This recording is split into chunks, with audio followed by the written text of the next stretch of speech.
Bonjour à toutes et à tous et bienvenue sur un nouvel épisode de Vox Fabulas.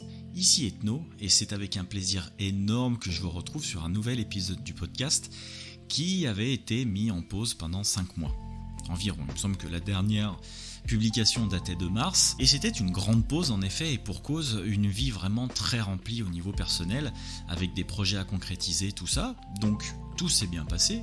Les projets sont posés, les projets sont passés et j'ai donc préféré me retirer plutôt que de continuer à produire des épisodes alors que je n'avais pas vraiment la tête à ça. Je me suis dit qu'il valait mieux, vu que le projet était jeune, se mettre en pause pour reprendre après comme il faut, plutôt que de continuer dans l'obligation, entre gros guillemets, même si bon, c'est toujours un plaisir d'enregistrer, mais disons que ce n'était pas le moment, voilà, pour faire court. Donc je vais faire un petit point aussi au passage avant de vous parler un petit peu de deux lectures que j'ai pu faire là ces derniers temps et qui m'ont bien plu. Donc concernant le podcast, à proprement parler, il n'y aura pas vraiment de changement, c'est-à-dire qu'à la base je l'avais monté en me disant qu'il n'y aurait pas de rythme précis, mais tout en essayant de produire quand même un épisode par mois, ça ne changera pas.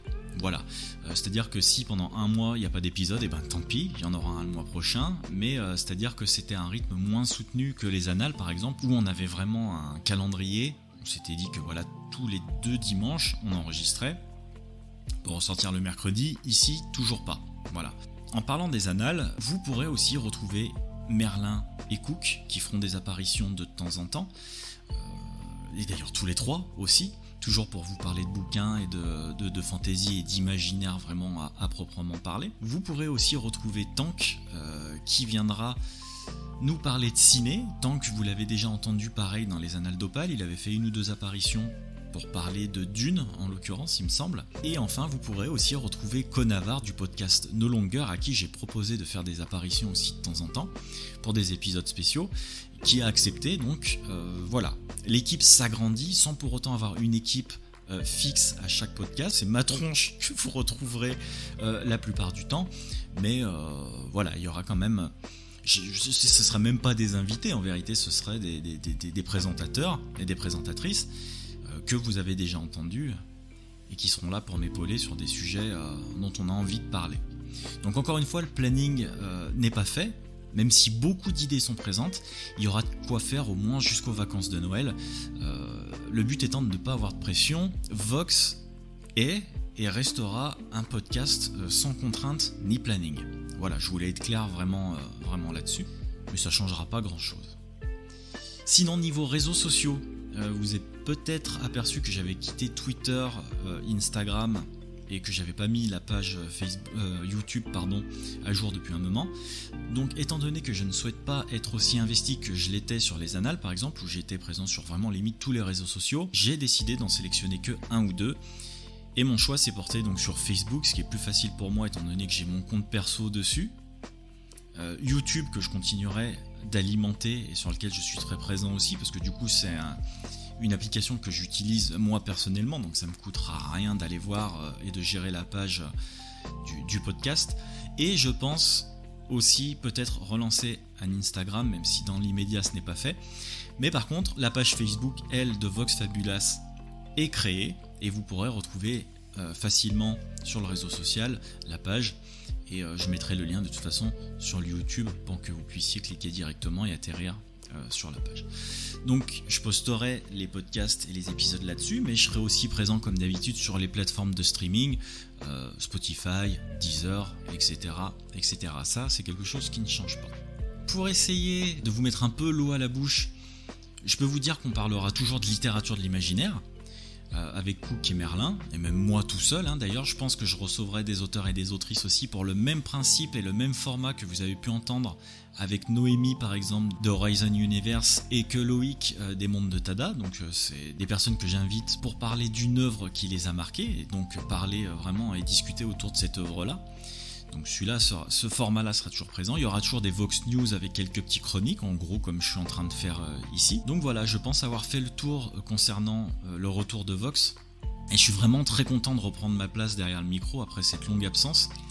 D'ailleurs, je ne vais pas vous laisser partir comme ça et je vais en profiter pour vous partager 2 lectures que j'ai vraiment appréciées là ces derniers temps. Et je vais commencer par vous parler rapidement de Swan Song de Robert McCammon, qui est un petit bouquin de post-apo, petits en 2 tomes d'environ 500 pages chacun, où on suit une galerie de personnages après un holocauste nucléaire, et ils vont essayer de s'adapter à ce nouveau monde, comme le dit le 4e de couverture d'ailleurs. Alors, on est vraiment dans la lignée directe d'un fléau de Stephen King d'ailleurs, pour ceux qui connaissent ce roman du maître, avec lequel il est souvent comparé, mais pourtant... Alors, on est vraiment en présence de quelque chose de très différent. C'est ça qui est... Il y a des similitudes, mais pourtant, non.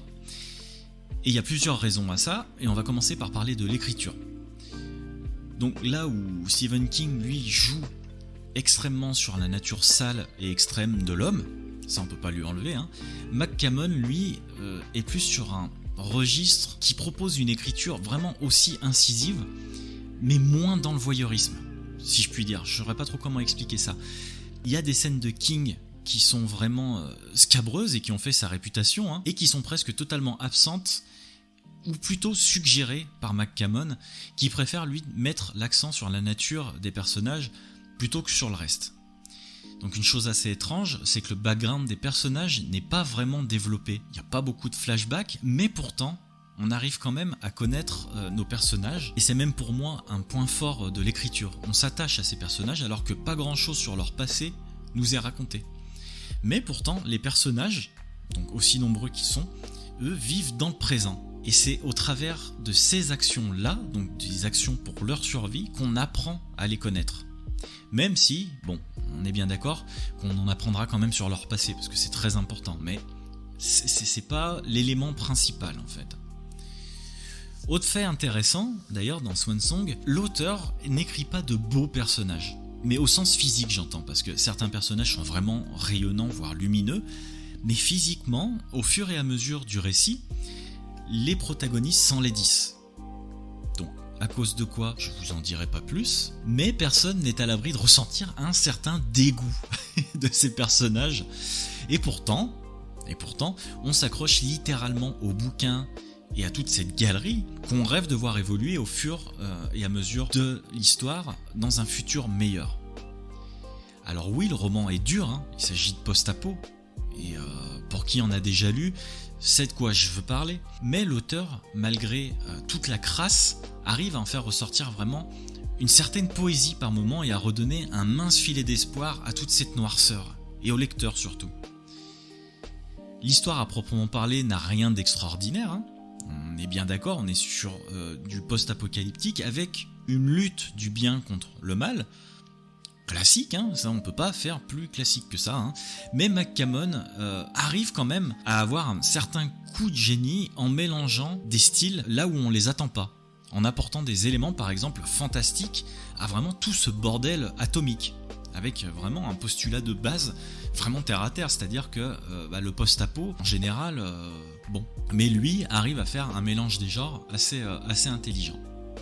J'en dis encore pas plus, encore une fois, mais certains éléments comme l'anneau de verre qu'on retrouve assez vite dans l'histoire sont simplement là comme facilité scénaristique pour moi, plutôt que comme réel élément de l'intrigue. Et c'est toujours à mon sens, moi cet anneau là, il sert aux personnages dans une certaine mesure pour les mettre en connexion, mais on aurait pu trouver, je pense, enfin je dis on, non mais McCammon du coup, parce que comme si j'avais écrit le bouquin, mais en fait pas du tout, je vous rassure, il aurait pu trouver d'autres moyens peut-être pour connecter tous ces personnages, qui se trouve à des kilomètres et des kilomètres à la ronde tout le départ, mais voilà, c'est, je pense, une influence qu'il a souhaité intégrer dans le bouquin, et c'est très bien en fait, on s'y fait, mais il va falloir, et ça c'est un tout autre point du roman, accepter de ne pas avoir toutes les réponses à nos questions, même si personnellement moi ça m'a pas dérangé, parce que c'était vraiment le postulat qui m'intéressait, avec le fait de voir les personnages aller vers un but qui était de plus en plus précis au fur et à mesure du roman. Donc pour conclure, je dirais vraiment que l'auteur est un super page-turner, pour employer le terme adéquat. Et si on rajoute à ça un travail de dingue des éditions Monsieur Toussaint l'ouverture, pour les couvertures juste sublimes, dans style vraiment pulp, et d'ailleurs c'est à ces couvertures que je dois l'acquisition du livre, je dois bien l'avouer, j'étais vraiment tombé dessus par hasard, je me dis putain c'est chouette quand même, et après la 4e de couverture m'a encore plus emballé, et donc c'est pour ça que je me suis retrouvé vraiment avec le bouquin sous sous le coude, mais ça a été vraiment une super découverte. C'est très old school en fait, c'est très pulp, mais c'est quelque chose d'intelligent, moi je trouve, et qui mérite d'être lu. Et de toute façon, ça se lit tout seul, et à toutes les personnes qui décideront d'ouvrir les premières pages, il est vraiment difficile de s'arrêter jusqu'à la fin, tant c'est bien écrit. Donc oui, autant j'aime Stephen King, il n'y a aucun souci là-dessus, mais je dois dire que j'ai vraiment une très très grosse surprise avec cet auteur, qui m'a littéralement mis une gifle dans un élément que j'adore, hein. Le post-apocalyptique, c'est pas mon premier, ce sera sûrement pas mon dernier, mais j'avoue que je me suis retrouvé dans l'ambiance des téléfilms de M6, genre Le Fléau justement, qui avait aussi sa touche de surnaturel, on va dire. Une très belle découverte pour ma part. Dans un autre registre, je voulais vous parler d'un livre de vampire qui s'intitule sobrement Vampire, de Thierry Jonquet, donc auteur français, paru aux éditions Point, roman qui a été écrit en 2009, donc ça ne date pas d'hier, hein, mais bon, voilà, j'ai trouvé très très cool de vous en parler. Et du coup, je vais vous lire ce que la 4e de couverture nous dit. La famille Radescu, noctambule sans âge au teint blafard, se terre depuis des siècles dans une arrière-cour de Belleville. Pour en finir avec l'éternité, elle décide de réintégrer la communauté humaine. Mais un immigré roumain découvre dans un hangar un kidam empalé dans les règles de l'art de Dracula. Chargé de l'enquête, le substitut Valjean sait que les vampires n'existent pas. Et pourtant. Alors avant de vous en parler plus en détail, je voudrais préciser que ce roman a une particularité qui n'est pas négligeable. Mais je vous en parlerai un petit peu plus loin. Concernant le texte à proprement parler, c'est vraiment la première fois que je me frottais à l'auteur, et j'avoue que j'y reviendrai sûrement.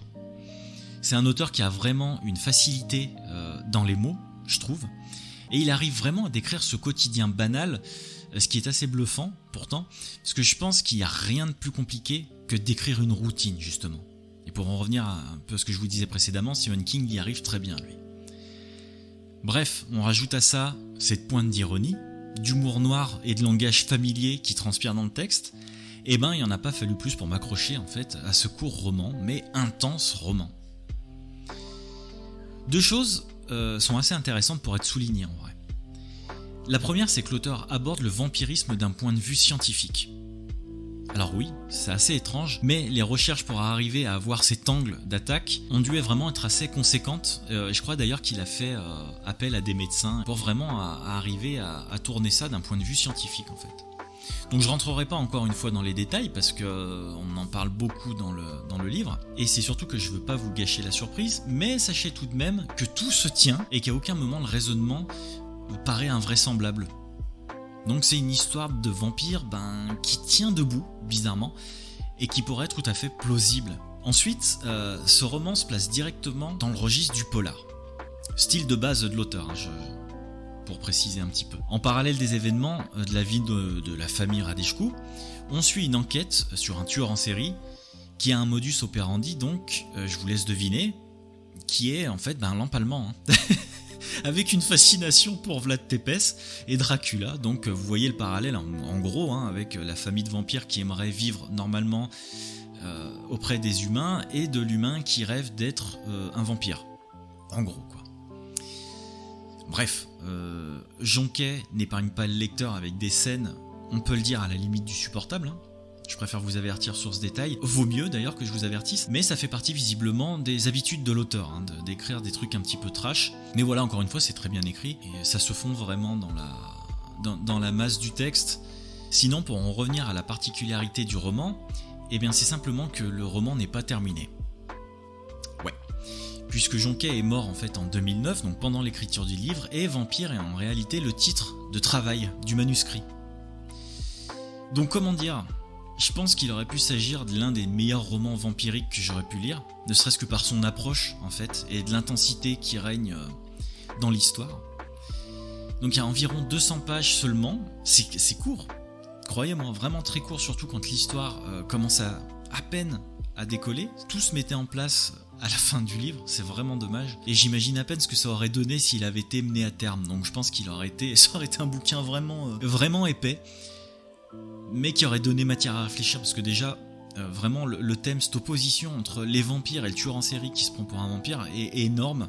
Vraiment, c'est quelque chose qui m'a vraiment beaucoup plu. Et surtout, l'intégration des vampires dans le monde réel, c'est incroyable comme il arrivait à amener ça. Et franchement, fallait oser arriver à humaniser le vampire et à déshumaniser les humains dans le même bouquin.